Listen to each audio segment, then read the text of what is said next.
Olá a todos, professora Viviane, caros colegas. Eu sou o aluno Fábio Silveira. Estou aqui encarregado de bater esse papo, manter essa conversa com os senhores a respeito do Fundo Monetário Internacional. O nosso grupo é intitulado Fundo Monetário Internacional 2. E para tratarmos desse assunto, nós vamos dividir o tema Fundo Monetário Internacional em alguns tópicos, que são eles: o Fundo Monetário Internacional como organização global, a estrutura institucional do fundo, o poder de voto dentro do fundo, as missões principais do fundo, o objetivo do fundo, o Brasil e seu relacionamento com o fundo, o FMI e o desenvolvimento sustentável, SRD e concessão de empréstimos, e por fim teremos algumas críticas e uma conversa mais dinâmica em relação ao papel do fundo na ordem mundial. Em relação à organização global, o FMI, o Fundo Monetário Internacional, é um dos principais protagonistas econômicos internacionais existente atualmente. Ele foi criado em 1944 para a reestruturação dos países membros após a Grande Depressão de 1930 e também para a reestruturação dos países após a retração que ocorreu após o final da Segunda Guerra Mundial. Houve uma grande retração econômica mundial e o fundo também teve essa participação para para a reestruturação desses países membros. Quanto ao objetivo do fundo, o FMI o objetivo do fundo consiste em disponibilizar empréstimos e assistência financeira aos seus mais de 190 países membros, também evitando assim o agravamento de algumas adversidades econômicas e sociais que podem acometer algum dos países membros. Então, eles dando início, sinais dessas situações, o país membro recorre ao fundo para tentar sanar esse problema. Quais são as missões principais do fundo? Como missão, o fundo tem a promoção da cooperação monetária internacional. Ele também incentiva a expansão do comércio e o crescimento econômico dos países membros. Também o fundo serve para desencorajar a adoção de políticas por alguns países que possa vir a prejudicar a prosperidade dos seus países membros, né? Para isso, o fundo tem alguns mecanismos, né? Por se tratar de um fundo hoje com mais de 190 países, ele tem algumas forças, alguns instrumentos que ele consegue forçar os países, algum determinado país que esteja tomando uma atitude que não seja muito conveniente aos demais, a rever essa situação. Sobre o poder de voto, cada país membro, a cada país membro é atribuída uma nota, e essa nota ela está relativa à posição que esse país possui hoje na economia mundial e também conforme a contribuição que esse país dá para o fundo, né, através dos royalties ali do SRD, que mais tarde a gente vai tratar desse tema SRD. Ocorre que então, quanto maior protagonismo e maior contribuição ao fundo, maior será o poder de voto desse país perante o fundo. Sobre a estrutura institucional do fundo, ele é composto por uma Assembleia de Governadores, que é o órgão máximo com poder de voto e de decisão dentro do fundo. Ele é composto por um representante titular e um suplente, né, de cada país. Cada país vai ter lá o seu membro, indicar o seu membro titular e o seu suplente. Essa Assembleia de Governadores, rotineiramente eles têm uma reunião de cunho anual, né? Mas extraordinariamente, com alguns eventos, como por exemplo o Covid ali, estimulou que se houvessem reuniões fora desse período anual. O fundo também tem uma secretaria executiva, que é composta por 24 membros também, que são eleitos dentre todos os países participantes.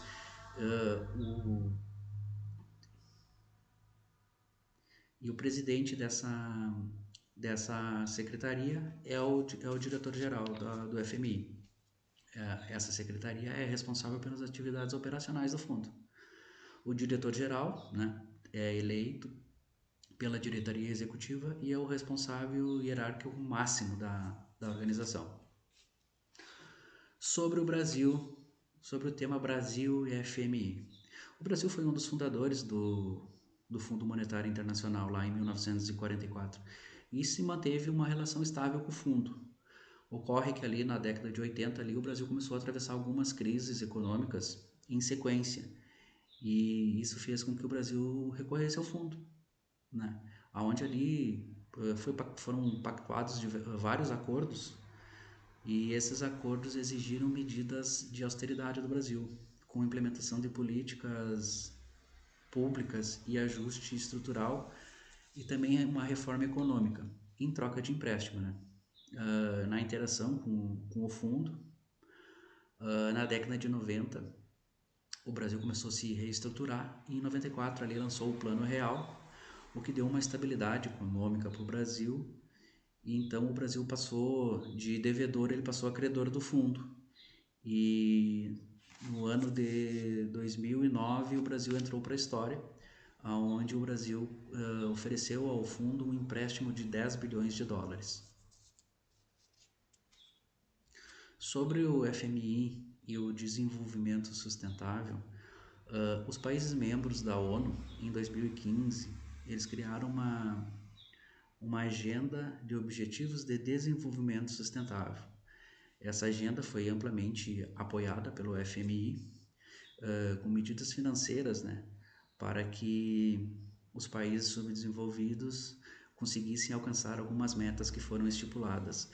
Esse calendário de objetivos de desenvolvimento sustentável é um calendário que começou em 2015 e ele vai até 2030.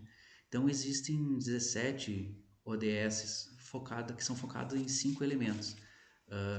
Esse desenvolvimento deve ser de pessoas, do planeta, da paz, da prosperidade e da parceria, né, entre os países membros. E todas essas agendas foram estimuladas pelo Fundo Monetário Internacional.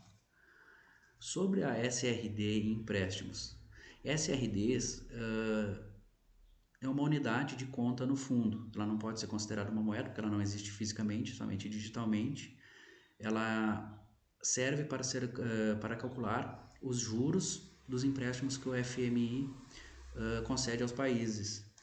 E também ela serve para calcular a cota de cada país perante o fundo, porque quanto mais importância, quanto mais SRD, mais dinheiro o país coloca no fundo, mais importância e capacidade de voto esse país vai possuir junto ao fundo.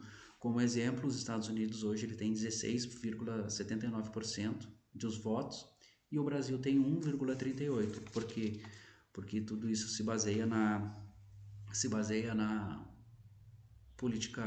importância para a política econômica para a economia mundial e para o aporte que cada país faz junto ao fundo. Sobre as críticas ao FMI, estão justamente nessa questão da SRD. Por quê? Os países do G20, do G7, os países mais ricos do mundo, fazem parte do FMI. Então, por uma questão de lógica, são os países que mais aportam, né, dinheiro junto ao fundo e são os países que têm a maior quantidade de votos. Ocorre o quê? Como, por exemplo, um país subdesenvolvido vai fazer algum empréstimo junto ao fundo.